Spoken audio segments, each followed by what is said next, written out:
Hello दोस्तों, आज हम बात करने वाले हैं एक बहुत ही इम्पोर्टेंट और हाई प्रोफाइल इशू पर, जुडिशियल अकाउंटेबिलिटी इन इंडिया। एक रीसेंट केस के कंटेक्स्ट में जिसे हम जानते हैं द वर्मा केस के नाम से। ये केस सिर्फ एक इंडिविजुअल कंट्रोवर्सी नहीं है, बल्कि ये पूरे जुडिशियल सिस्टम के अंदर के स्ट्रक्चरल फ्लॉज को एक्सपोज करता है। तो चलिए स्टेप बाय स्टेप समझते हैं।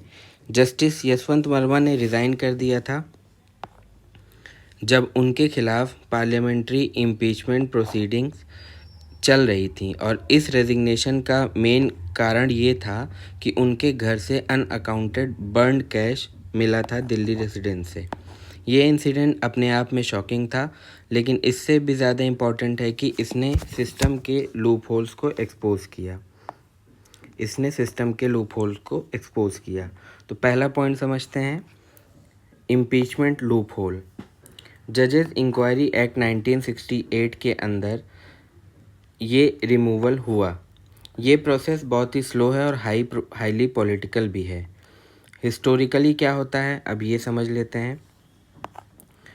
जब किसी जज पर सीरियस एलिगेशंस लगते हैं तो वो फाइनल पार्लियामेंट्री वोट होने से पहले ही रिज़ाइन कर देते हैं, सिंपली रिज़ाइन कर देते हैं। इसका रिज़ल्ट क्या होता है? इसका रिज़ल्ट ये होता है कि प्रोसेस शॉर्ट सर्किट हो जाता है और जज फॉर्मल रिमूवल जैसे अल्टीमेट पेनल्टी से बच जाता है, फॉर्मल रिमूवल से अवॉइड कर देता है, बच जाता है। सेकेंड पॉइंट समझते हैं, limits of in house probes. In house probes का लिमिट क्या है? इस केस में सुप्रीम कोर्ट के एक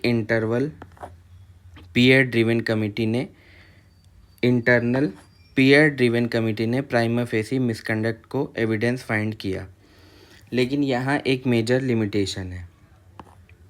ये कमेटी किसी जज को रिमूव नहीं कर सकती।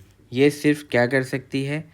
ये जुडिशियल ड्यूटीज़ विड्रॉ कर सकती है और इम्पीचमेंट रिकमेंड कर सकती है एग्जीक्यूटिव को। मतलब फाइनल एक्शन फिर भी एक्सटर्नल पॉलिटिकल प्रोसेस पर डिपेंड करता है।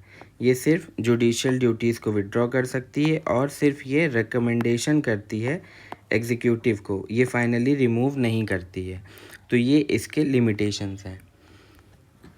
अब देख लेते हैं कि डिसिप्लिनरी ट्रांसफ़र फ्लॉड क्यों है, मतलब इसमें गलतियां या कमियां क्या हैं। इस केस का एक और इम्पॉर्टेंट एस्पेक्ट था ट्रांसफ़र। जज इम्पीचमेंट प्रोसेस ऑफिशियली स्टार्ट होने से पहले ही जज को इलाहाबाद हाई कोर्ट ट्रांसफ़र कर दिया गया। इस अप्रोच में प्रॉब्लम क्या है, ये प्रॉब्लमेटिक क्यों है, अब ये जान लेते हैं। क्योंकि इससे इशू सॉल्व नहीं होता, सिर्फ शिफ्ट हो जाता है। क्योंकि ट्रांसफ़र हुआ है तो जहाँ वो जाएगा वहाँ भी प्रॉब्लम कर सकता है, तो ये सिर्फ शिफ्ट कर दिया है प्रॉब्लम को। एक जगह की प्रॉब्लम दूसरे जुरिस्डिक्शन में चली जाती है। ये एक तरह से अकाउंटेबिलिटी को डिले करना है, एड्रेस नहीं करना। इस इशू को इस तरह एड्रेस नहीं किया जा सकता। अब अगला पॉइंट देखते हैं, a rare push for transparency. अब इस केस का एक पॉजिटिव साइड ये है कि इंस्टीट्यूशनल क्रेडिबिलिटी को प्रोटेक्ट करने के लिए सुप्रीम कोर्ट ने एक अनप्रेसिडेंटेड स्टेप लिया।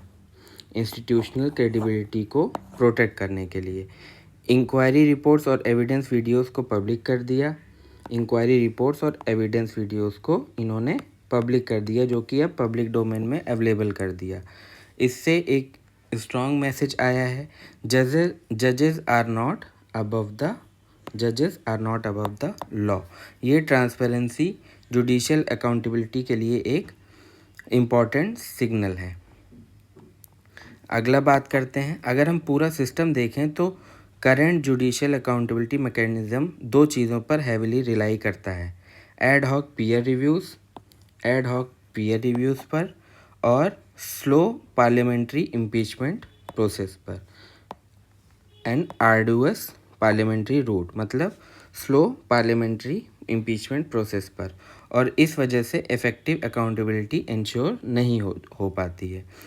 इस केस ने ये क्लियरली हाईलाइट किया है कि हमें एक परमानेंट और इंडिपेंडेंट जुडिशियल कंप्लेंट्स कमीशन की ज़रूरत है।